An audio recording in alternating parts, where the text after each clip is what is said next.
The new Trump administration has fired federal prosecutors at the Department of Justice who were involved in the criminal cases investigating President Trump and his role in the January 6th Capitol riots. Let's get right to CNN's chief legal affairs correspondent, Paula Reed. This news is breaking right now. Paula, tell us what's going on. Jake, we have gotten so much news out of the Justice Department in just the past 30 minutes. Trump Justice Department officials doing exactly what President Trump said he would do, firing officials who worked on criminal investigations related to Trump, and also launching an investigation into the prosecutions of January 6th. Now, let's start with that first news, and that is this move to fire, we're told, over a dozen officials who worked on criminal investigations related to President Trump.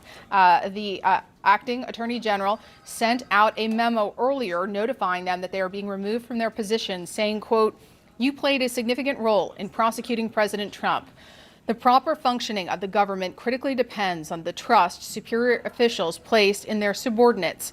Given your significant role in prosecuting the president, I do not believe that the leadership of the department can trust you to assist in implementing the president's agenda faithfully." So that has happened just in the past 20 minutes. And then earlier this afternoon, we learned that the Trump administration is also launching what is being described as a, quote, special project to investigate certain charges that were pursued in the larger January 6th investigation. So this isn't related to President Trump, but this... Everything exploded in federal court today, and nobody expected the judge to go this far. It started as a routine hearing. At least that's what everyone thought, until the entire room froze as a member of Trump's legal team was suddenly taken into custody right there in front of everyone. No warning, no moment to breathe, just a hard, unmistakable message from the bench. The era of dodging consequences was over, and what the judge said next sent shockwaves through Trump's entire inner circle, because this arrest was only the beginning of something much bigger. The courtroom was already tense, but the moment the judge slammed down the accusation, lying about documents that were ordered to be turned over, the air shifted instantly.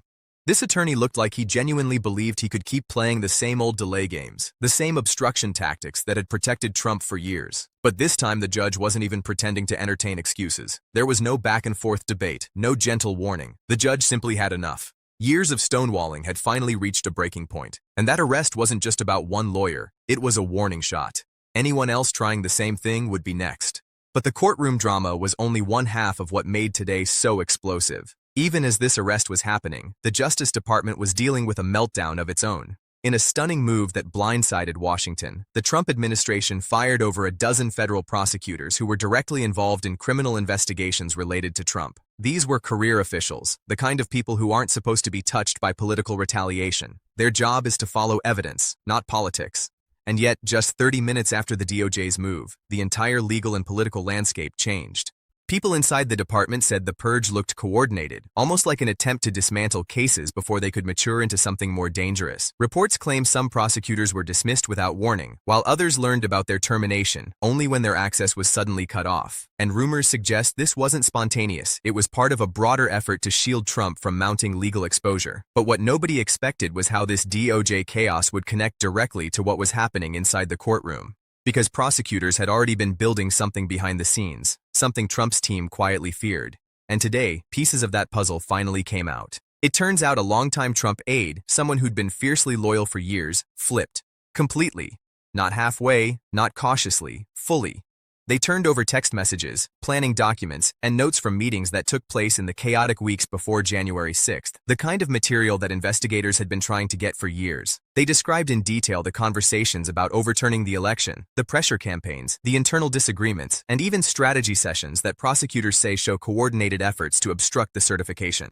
Rumors suggest that some of these messages include exchanges with organizers linked to the rally and groups preparing to march to the Capitol. If true, that puts major figures inside Trump's orbit at the center of planning events that spiraled into chaos. And prosecutors now have direct, written communication from inside the White House documenting concerns raised by staff, warnings that violence could erupt, and the decision to ignore those warnings. Evidence like this fundamentally changes a case. It turns speculation into structure. It turns suspicion into clarity. But even that wasn't the most unsettling part for Trump's team. Because word of this flipped aide, combined with the courtroom arrest, landed right as Congress began demanding something unprecedented: immediate arrests for certain Trump associates. Lawmakers had already spent months gathering evidence through the January 6th committee, pulling together thousands of documents and interviewing hundreds of witnesses. And now, with new leaks and fresh cooperation, they claimed they had enough to go further. They wanted warrants. real ones. They wanted specific individuals brought in for coordinating the rally, applying pressure on Pence, and pushing strategies to overturn election results. Normally, Congress stops short of demanding immediate detainment, but this time, they weren't holding back. Media outlets rushed to keep up. Phones were buzzing across Capitol Hill. A quiet panic began spreading among staffers who suddenly realized their messages, planning documents, and deleted emails might not be as safe as they thought. And the judge's arrest order only heightened that fear. If a lawyer could be cuffed in open court, what might happen when more of this evidence lands in front of the same judge? While Congress pushed for aggressive action, another bombshell dropped. More than 30 people tied to Trump had already received federal grand jury subpoenas, and in at least 2 cases, their phones were seized on the spot, something prosecutors only do when they believe evidence might disappear. The investigation had expanded into 3 key areas: the fake electors scheme, the money raised and spent through Trump's Save America PAC, and the organization of the January 6th rally. These weren't small procedural questions. These were core allegations of misconduct and fraud. Subpoenas like this signal something important.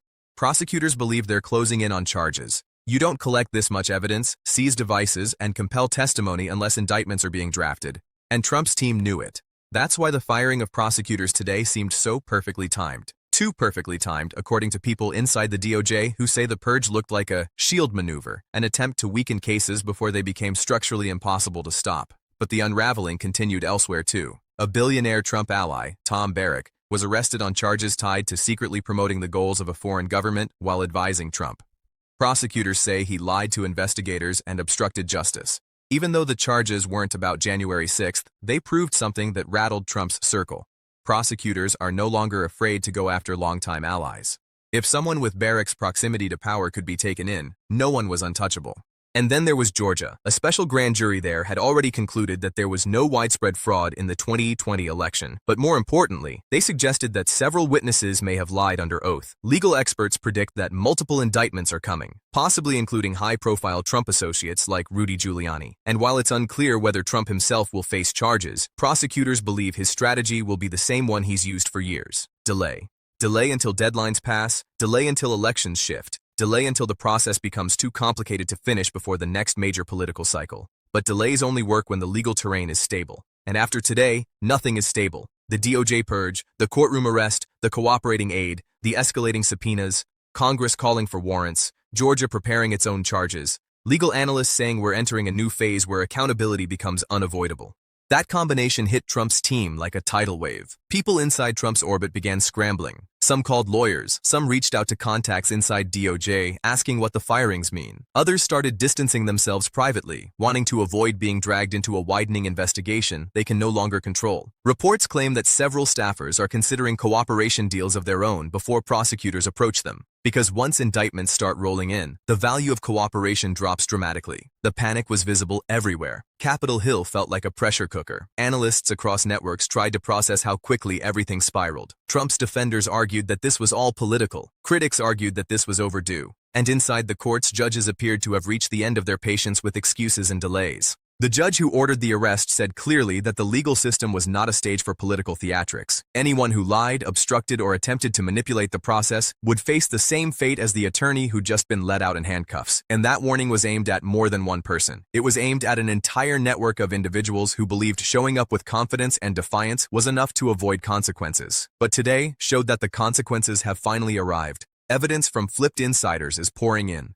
Subpoenas are expanding. Investigators are moving faster. Judges are refusing to tolerate games. Congress wants warrants. Prosecutors are preparing cases. And state investigators are lining up their own charges. It's all converging at once, creating a moment unlike anything we've seen since the events of January 6th. And the most important part, this is just the beginning. Only one arrest happened today, one attorney, one moment in one courtroom, but every signal, every leak, every subpoena, every panic-stricken reaction inside Trump's orbit makes it clear that more arrests are coming. People once confident in their loyalty are reconsidering it. Allies are separating themselves from the chaos. Cooperation is becoming a survival tactic. This is the turning point. The investigations weren't the shock. The subpoenas weren't the shock. Even the firings at DOJ weren't the shock. The shock was the judge making it absolutely clear that accountability was no longer a distant concept. It was here. It was real. It was immediate. And from this point on, anyone trying to play games with the legal system would face undeniable consequences. These next days will determine everything. Who gets arrested first, who flips next, and how far prosecutors push now that they've crossed the line from investigation into action. And with every new step, the pressure grows for those who were closest to Trump. Because once accountability starts, it doesn't stop. It spreads. If you want updates as this story keeps evolving and the arrests start rolling in, make sure you subscribe, tap the like button, and turn on notifications so you don't miss what comes next. This situation is changing fast, and we'll keep covering every new development as it happens.